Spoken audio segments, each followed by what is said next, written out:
The BMW i7 is quite possibly my favorite electric vehicle on the market here in 2023. But how does it stack up in terms of highway range against something like the Mercedes EQS? Let's go find out.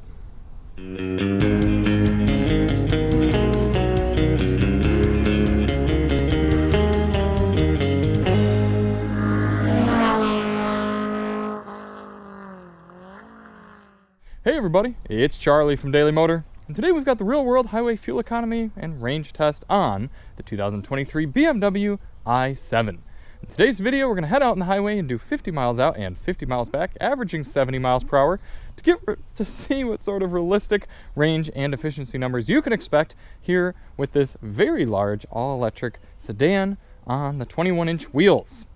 Taking a look at this thing, it is a polarizing design, that is how to put it nicely, but I quite like the stately nature of this car. It rides so well, it drives so nicely, it's so comfortable, and despite it being strange looking, it makes a statement, and I would rather have that than it look boring. Now the main competitor to the i7, the Mercedes-Benz EQS, I don't think that car is quite as good. It doesn't have as much space, the tech is too confusing, and it does ride pretty well, it does drive pretty well, but not as well as this i7. However, when we tested the EQS on this test, it was in colder weather and it was on winter tires. So on that car, we got about 290 miles, and I think we're going to beat that here with this BMW i7. With the 21-inch wheels, we should be expecting about 310 miles according to the EPA on the highway, maybe even a little bit more than that. But without any further ado, I say we hop on into it. You can see we've got the old Maverick parked outside. Alyssa's doing some furniture work in the garage, so got the driveway filled up. Let's get this thing unplugged and get on the road. This is a very real-world style test in that there's no sort of preconditioning. All we've done is set the tire pressures to their cold tire pressures of 41 psi front, 44 psi rear. And we're simply going to get in, set the climate control, and hit the road. I love being able to shut the door with the brake pedal. GPS is all reset. Let's make sure our drive settings are reset here. Reset individual, why not? There we go. Get our climate control going. Auto 73. Sync. Okay, we're ready to roll. As I said, it is a bit toasty today, 82 degrees Fahrenheit on the car's readout. So it's going to be working a little bit to keep this thing cool. Do have our sunshade closed, so that should help. 100% charge. It's going to be about 3 miles onto the highway.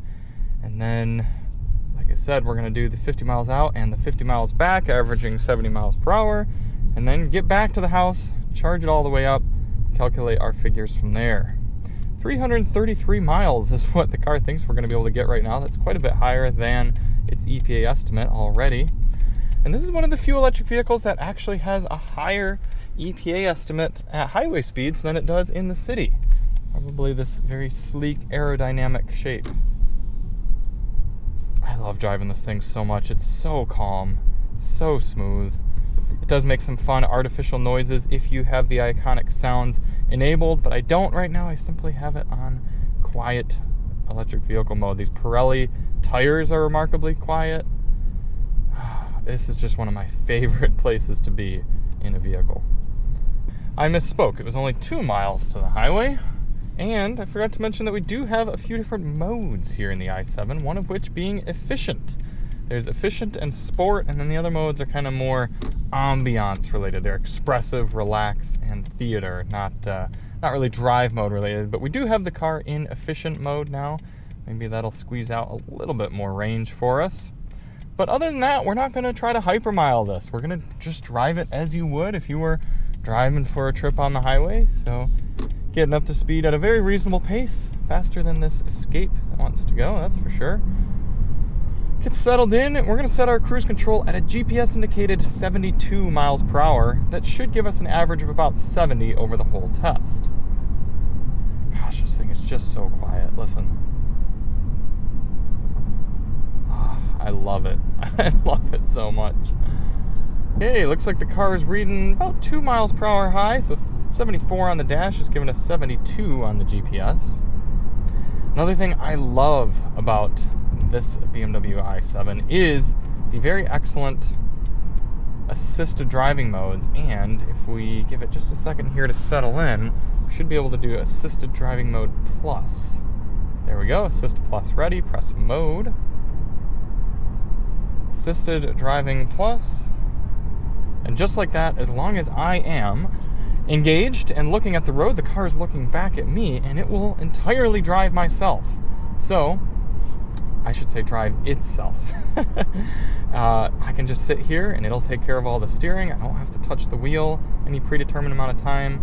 I can simply drive, and when it comes time to change lanes, as I come up to the semi-truck, I'm actually going to wait for this Escape that now wants to drive faster to slowly make its way.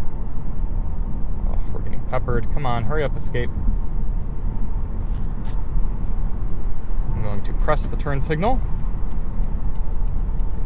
and the car is going to make its way over into the left and carry on. This is going to be a fantastic rest of the trip. So we'll catch up with you at the end. In the meantime, enjoy this time lapse of the entire trip.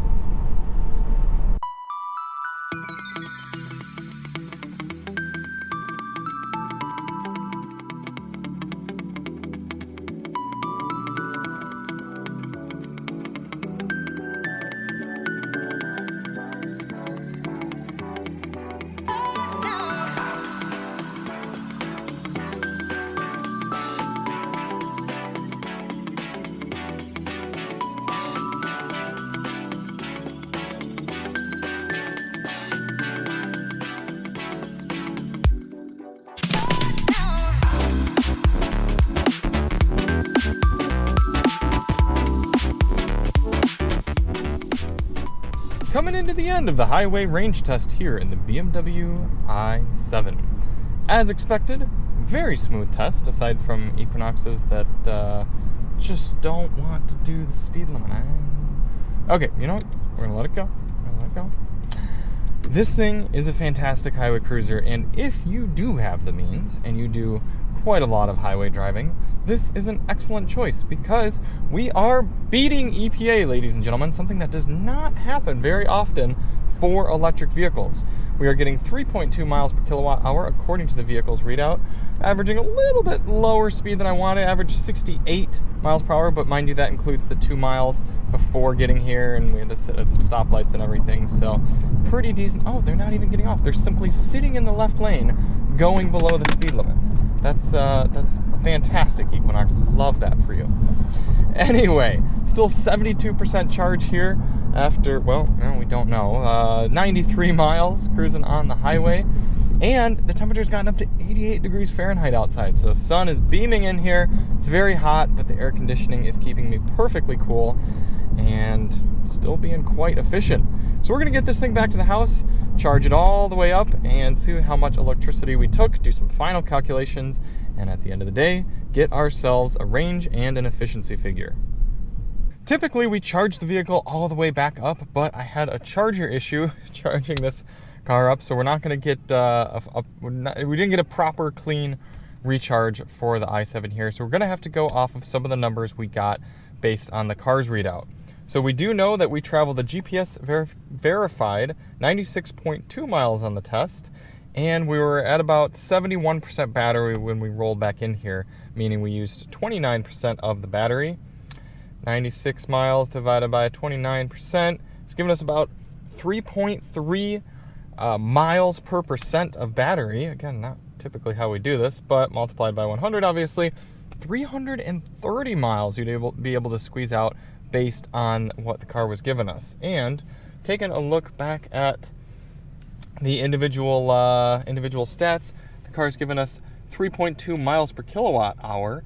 And if you take that and multiply by the 101.7 kilowatt hour battery pack, it's giving you 325 miles. So I think 320 is going to be a really safe estimate for cruising on the highway at 70 miles per hour here in the BMW i7 with the 21-inch wheels. I'm just happy to get that 300 plus number, and I'm also happy to see really right there meeting and or beating the EPA figures. That's really impressive. I'm happy with those numbers, and I'm happy with this car. Now, comparing it against the EQS. The EQS got 290 miles, but that was on winter tires and based on our calculations there. So really quite comparable. I mean, you're really not going to see a huge real world difference between those two numbers, especially because if the Mercedes were rolling in these same conditions, I bet you would be getting right about the same range figures. However, Mercedes is doing that range figure with a much larger battery pack. So the BMW i7 is more efficient and will ultimately cost you less to operate on a daily basis from an electricity standpoint. So thank you all so much for watching. If you do want to see more on the lovely BMW i7, did I say iX earlier? Definitely meant i7. Then check the link in the description, and we'll see you on the next one. I'm Charlie from Daily Motor, and as always, drive on.